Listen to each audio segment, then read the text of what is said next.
Hi, Dr. Ruth Anderson here with Enlightened World Network. Welcome to this session of Focus on Lightworkers. I am so pleased to introduce you to Liz Williams.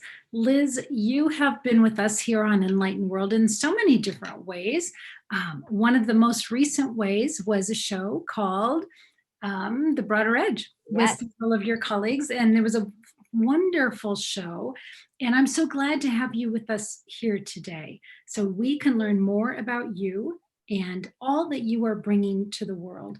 So I know that working with the divine feminine and being in that space of the divine feminine is really behind so much of your work right now. Mhm. Have you always felt that connection to the divine feminine, or is this newer? Not at all. And it's been such an awakening and almost a grief in a sense that it took so long to figure this out. And I think that's got to be true for so many individuals and so many women in particular, because even if you were raised in a family of faith or had a faith community growing up, what I found was it was very rare that the feminine side of religion was shared, or that the women, even from the Bible, for example, that were so powerful, were ever much talked about.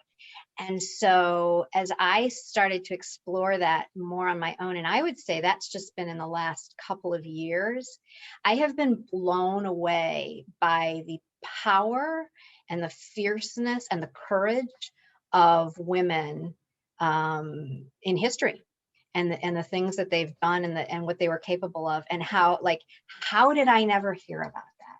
How did we never hear about that? So I almost feel as if it is part of my calling is to start to bring that forth. And I haven't yet determined how exactly that will happen, but that is definitely something that I've just been so intrigued by. So, and it's really happened through choosing some books and some authors that are focused on that, and really starting to follow them and hear what they have to say about it. So it's magnificent. So, are there any of the women from the Bible in particular that really stand out to you? For me, I think it's been more the mystics and the saints that have stood out. Julian of Norwich, Joan of Arc, these stories that you hear about these women and what they went through. But then, of course, Divine Mother, Mary Magdalene. I mean, just powerful, powerful. So I can't even pick a handful of favorites, because I'm still learning more and more about them, and I love them all. So I just, but I know that when you and I had a discussion a while back, and we talked about this vision, and there was a triangle, and it was Divine Mother, Mary Magdalene, and Guan Yin, and that you saw me in the middle of those three moving forth. That was even before I started diving much farther into this. So that was prophetic and very interesting. So, when you talk about those figures, Mhm. I really feel the characteristics, the qualities that those females bring forward. Do those qualities, those characteristics, do those speak to you in particular? Yeah, I think a few things speak to me. So the love, of course, first, the love and compassion, the courage at a time, when most of these women, those that were alive and in body, the courage that it took to step forth and speak truth. Um, Sometimes it feels like even more so than it is now, even though it's challenging still now. So the courage, and then just the dedication that this was their life, this was their calling, they knew that, and they followed it, fiercely, I think. And so I think that's what's being called forth of women now, and it has been in time, but I think even more so now. um, Serve from a place of love and compassion, that the feminine leadership model. um, Step up in courage, find your voice, use it courageously. um, and then to do so also in community, um, and to recognize the truth of the power that we have within, recognize the connection to our divinity, our sacredness, like all of those things I just think are just so important, such important messages now to be sharing with women and girls. Yeah, so that's what I feel very strongly.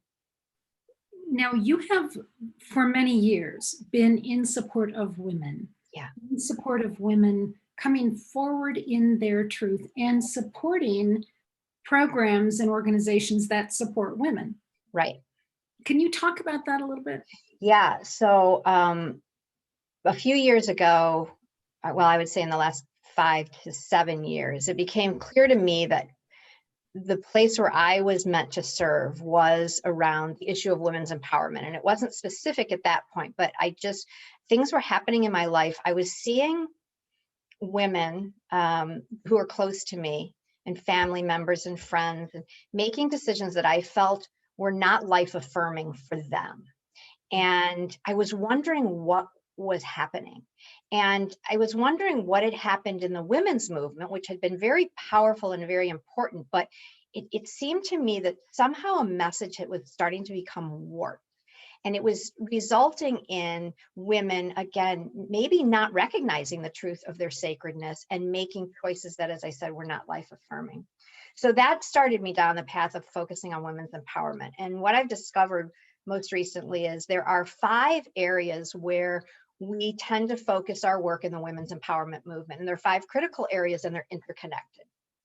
So I'll call those the 5 core pillars. And they are education, economic empowerment, equality, access to healthcare, and freedom from violence. So those all need to be available, and the focus needs to be on those core pillars in order to lift women and girls up and out of oppression. But as I studied more and did research on the divine feminine and on the work of women's empowerment, I felt like there were 2 anchor pillars that were not being incorporated into the work, and that I believe if they are, everything will shift. And so those anchor pillars are, first of all, reconnecting to Mother Earth, grounding in the rootedness, and then restoring the sacred feminine. And so that's that connection to the higher realm.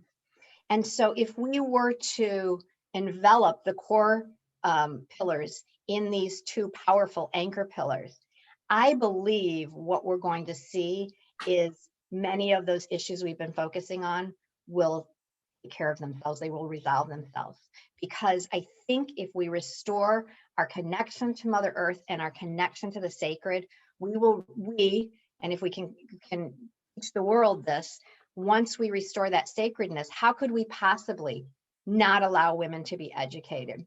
How could we possibly accept violence against women and children in the form of domestic violence or human trafficking or some of the others? How could we possibly not allow a woman to share her gifts with the world through a career? And so it goes on and on. I think it's shifting that view of all people, but all women and children, that would allow us to move forward and actually just start to move the needle on these social challenges that have been so ingrained and we've been working on for decades now, with, in some cases, very little movement. You know, That's what I call the 7 pillars of women's empowerment and the divine feminine rising. that platform that you're talking about here feels so grounded and it feels so broad and expansive. Yeah. Wow, is that rich? And what I've done is, what I love about the 7 pillars is, we have the Sustainable Development Goals and we have other frameworks for addressing these types of issues, but I find that they can be somewhat overwhelming because there are so many of them, or there are so many different facets. And so when I created the 7 pillars, which is this umbrella of women's empowerment, you can take almost every social challenge we have and it fits under one of those pillars. And then what happens is, when I'm talking with women who are my clients or we're doing this type of work, and women tend to have a difficulty focusing their efforts because they want to help everywhere. They know that every issue is important and they want to be doing everything they can, but we can't be good at everything. We need to choose and we need to focus our efforts. These 7 pillars allow women to really focus. And then they recognize that if I'm focused on this pillar, I know that my sister is focused on another pillar, and a sister is focused on another pillar. And together we will address all of these issues. But I know that I can be most effective by grounding my efforts in one area. So what concretely do women get to do with this? How do they connect in with it? And what are they doing with you? Yeah. So I have an online course called Impact from the Inside Out. And what that is, a 5-module course. And we start with doing that inner work. And so that inner work begins with radical self-care and soul care, because we need to be the best that we can be to go out and impact the world. And I find so many women are overgivers, or they don't nurture themselves, or there's a lack of self-love. And so we want to start there to make sure that whatever healing needs to happen, that we're doing that first, so that we can take ourselves, so that we can really step up and into all of our potential. The second area is to focus on their specific gifts and talents that they want to share.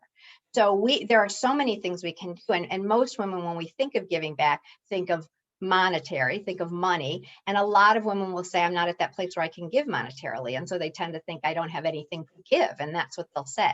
Well, we know that everyone has something to give, and we need everyone's unique gifts and talents shared.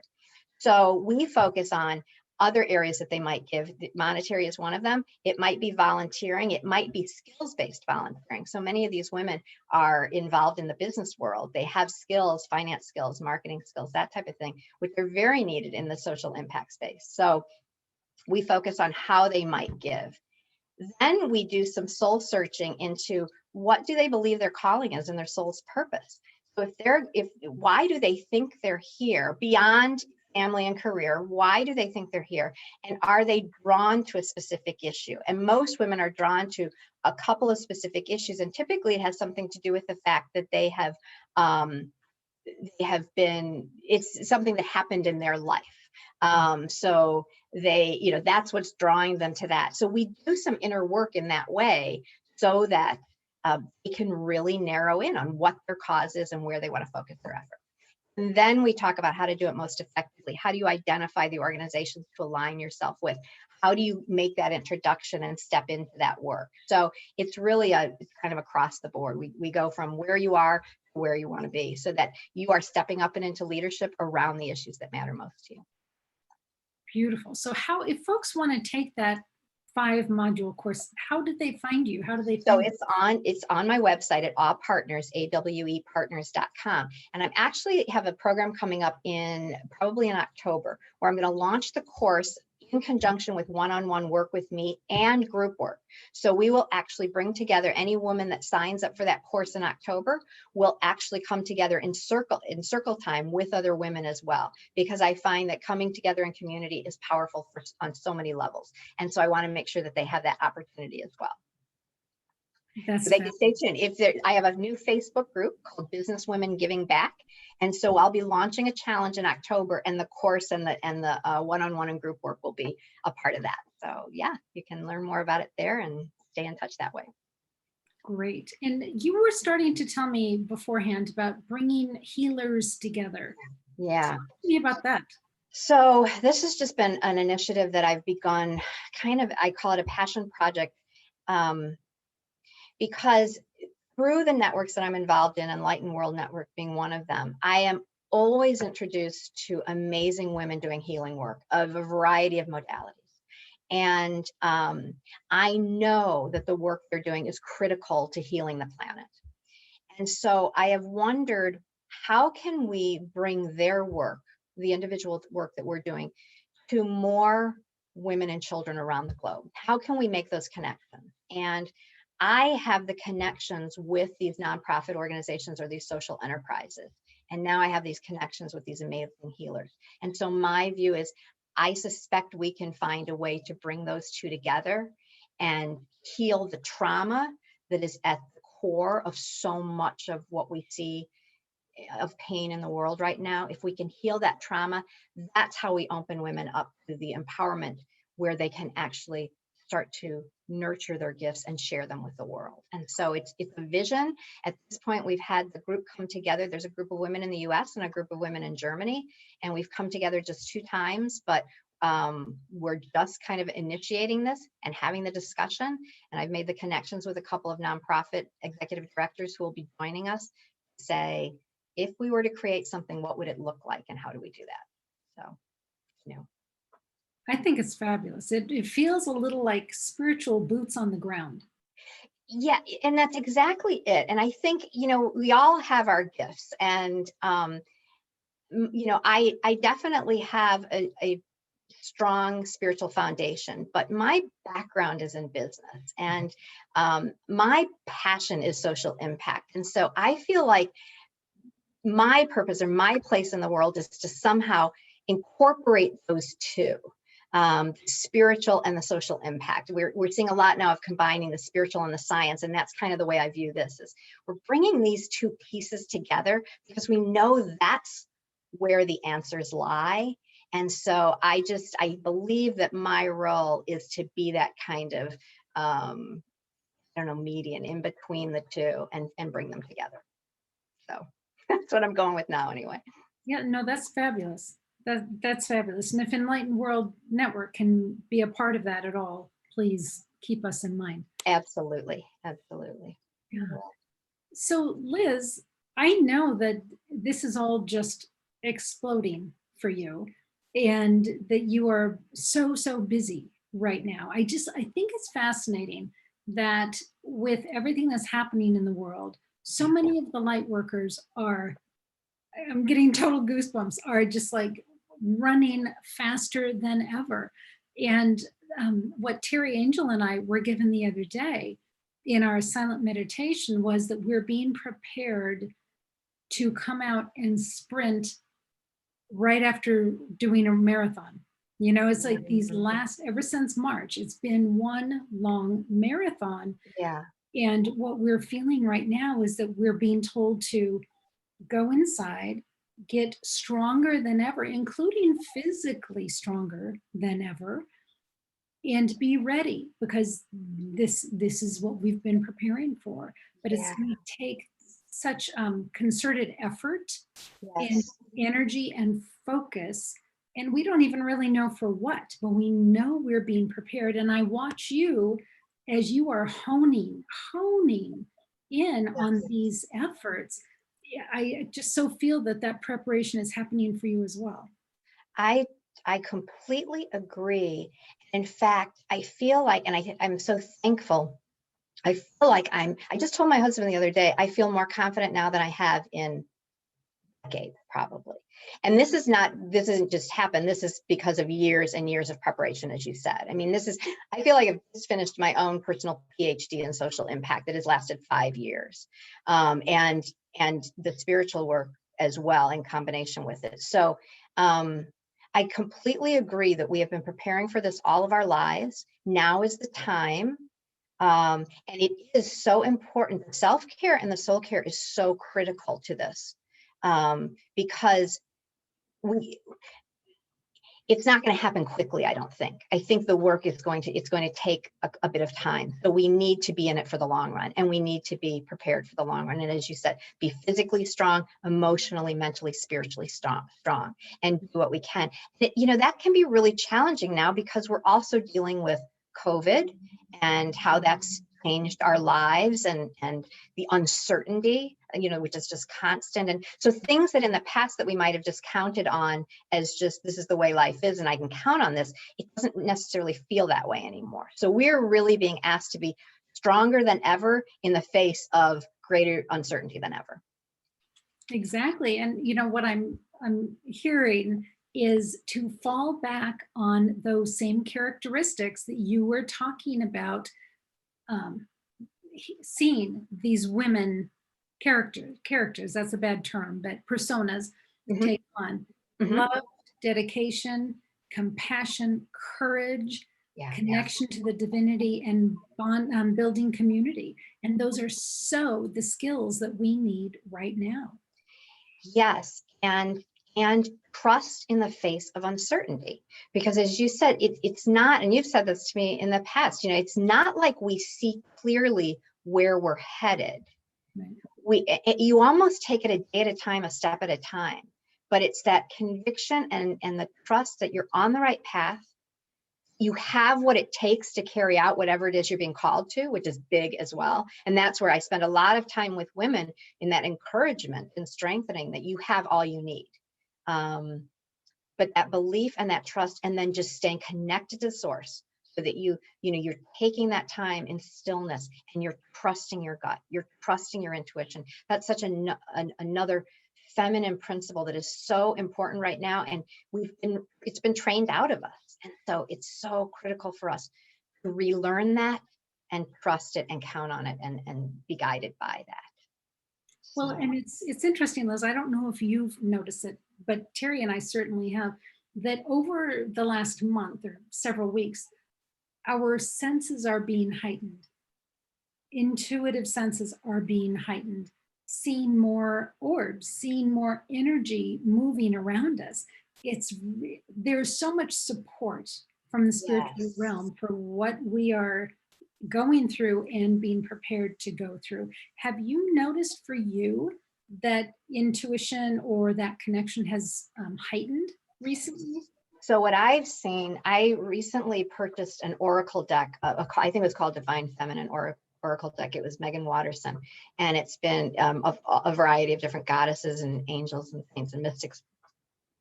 And I've never experienced this before, but I will pull a card every day, and it's looking into the eyes of the woman, but it's also, there's an explanation about her story and why the card would be pulled, which often happens. I have never felt such a connection to the energy of an entity that is not, right there, or at least in physical form. I've never experienced this before. And I, on a daily basis, feel as if I am surrounded by the energy and the power of these women. And that is absolutely magnificent. Like I did not even realize it was available at that level.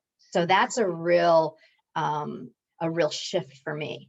And so I would say, yes, that is how I'm experiencing it. And Right. it's magnificent.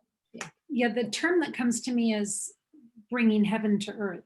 That, Mhm. just the veil has been lifted, the veil of separation, if you will, has been lifted, and we're one with the divine that's coming in so many different forms. Yeah. Yeah. Yeah.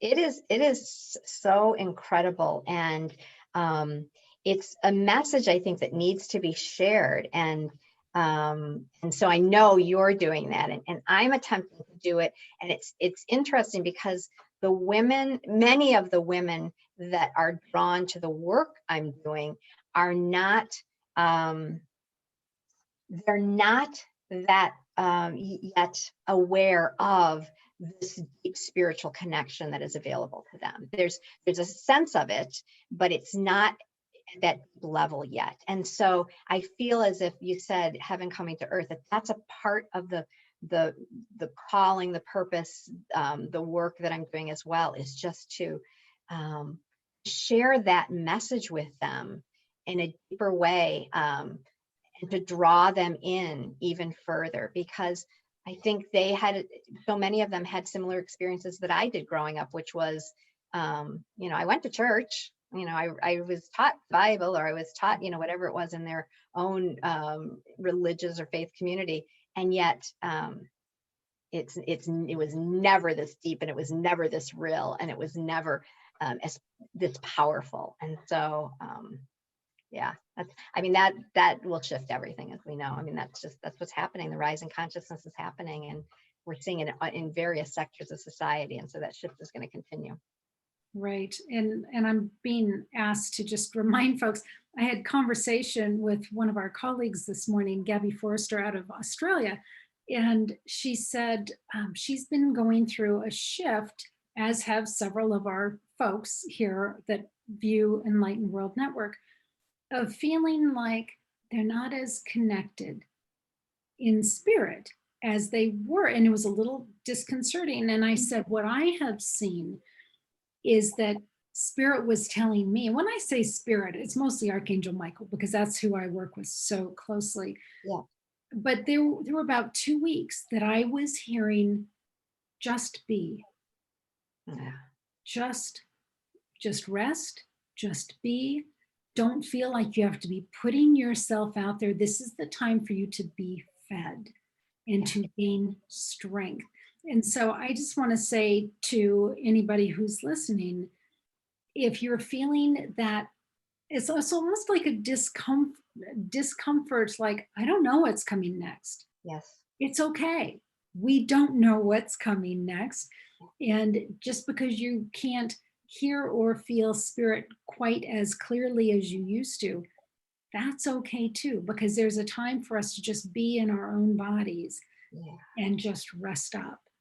Yeah, that's very important.